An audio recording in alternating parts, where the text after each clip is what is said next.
ওয়াকফ সংশোধনী আইন গণতান্ত্রিক প্রক্রিয়ায় শান্তিপূর্ণ ধর্মনিরপেক্ষতা বজায় রেখে আমাদেরকে এগিয়ে নিয়ে যেতে হবে।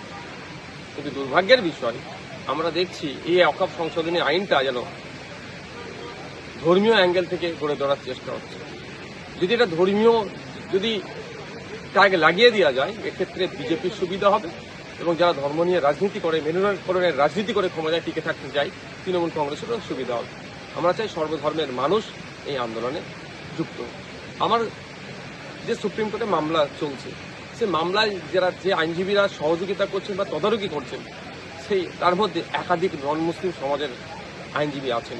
শুধু তাই নয়, গতকালকে আমি সুপ্রিম কোর্টে হাজির ছিলাম হিয়ারিংয়ের সময়, সেখানে আমি দেখেছি, আজকে আমি হাজির থাকবো, সেখানেও দেখতে পাওয়া যাবে যে অধিকাংশ আইনজীবী কিন্তু মুসলিম সম্প্রদায়ের নয়। সুতরাং যারা এটাকে শুধু ধর্মীয় সমস্যা বলে ধর্মীয় প্ল্যাটফর্ম থেকে এর প্রতিবাদ করতে চাইছে, সেটাকেও আমাদের সুবুদ্ধি সম্পূর্ণ মানুষের সহযোগিতায় তাদের বুঝিয়ে এটা গণতান্ত্রিক প্রক্রিয়াতে সর্বসাধারণের আন্দোলন, যেটা সংবিধান বহির্ভূত, সংবিধানকে আক্রমণ করেছে এই সংশোধনীর মাধ্যমে, এটা শুধুমাত্র মুসলিম সম্প্রদায়ের সম্পত্তি বাঁচানো নয়, সংবিধানকে বাঁচানোর এই আন্দোলন ঐক্যবদ্ধ হতে হবে। আমি একটা অনুরোধ করব, আমি দেখছি এই ওয়াকফ সংশোধনীর আইনের বিরোধিতা করতে গিয়ে যেন আমরা একে অপরের বিরোধিতায় আবার লিপ্ত হয়ে পড়ছি, এটা মোটেও কাঙ্ক্ষিত নয়।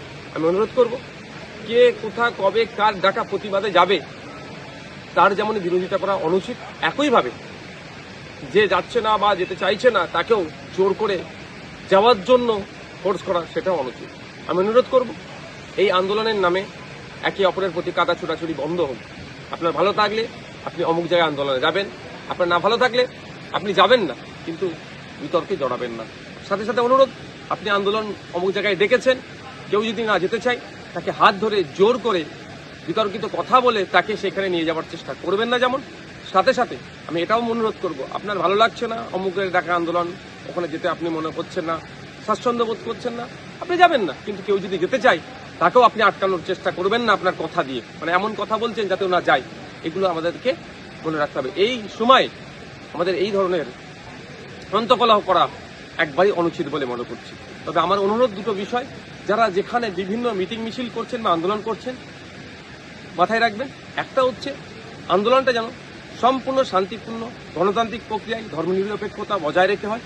আর দ্বিতীয় যেটা হচ্ছে যে পুলিশ প্রশাসন, অনেক ক্ষেত্রে আমরা দেখেছি সে ভাঙড় থেকে আপনার জঙ্গিপুর পর্যন্ত পুলিশের অতি সক্রিয়তা, পুলিশ লোকাল যারা শাসকে আছে তাদের সহযোগিতা নিয়ে হিংসা সংগঠিত করার চেষ্টা করছে, এই ফাঁদে পা দেবেন না। আর দ্বিতীয় যেটা, যেখানে আন্দোলন হচ্ছে, প্রতিবাদ হচ্ছে, গণতান্ত্রিক প্রক্রিয়ার সাথে সাথে একটা ডিমান্ড আমাদের রাখতে হবে।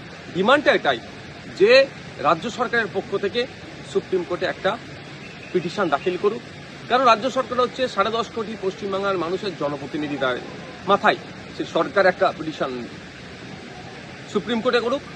আর এই ওয়াকফ বিরোধী আন্দোলন করতে গিয়ে অনেকে অন্যায়ভাবে মিথ্যাভাবে হ্যারাসমেন্ট করছে, অ্যারেস্ট করছে, অনেকের নামে ফেক এফআইআর হচ্ছে, সেইগুলো না করে সেই আওয়াজটা কিন্তু ওই ওয়াকফ সংশোধনী আইন 2025-এর বিরোধিতা যেখানে হচ্ছে, অর্থাৎ কেন্দ্র সরকারের যেখানে আমরা বিরোধিতা করছি, এই কালাক আইন আনুন প্রত্যাহারের জন্য যেমন কেন্দ্রেরকে আমরা দোষী করছি, 100বার আমরা বলবো কেন্দ্রে যতক্ষণ না এটা প্রত্যাহার করে আন্দোলন সংগঠিত হবে, আন্দোলন চলবে, মাঠে ময়দানে আন্দোলন, এবং আইনি লড়াই দেশের সর্বোচ্চ আদালতে চলবে। কিন্তু সাথে সাথে এটা আমাদের বলতে হবে, আমাদের রাজ্যে যেভাবে মিথ্যা মামলা দিয়ে মানুষকে আন্দোলনমুখী যারা হচ্ছে তাদেরকে বিপথে নিয়ে যাওয়ার, মানে আন্দোলন স্টপ করে দেওয়ার চেষ্টা হচ্ছে, এরও বিরুদ্ধে আমাদেরকে কথা বলতে হবে।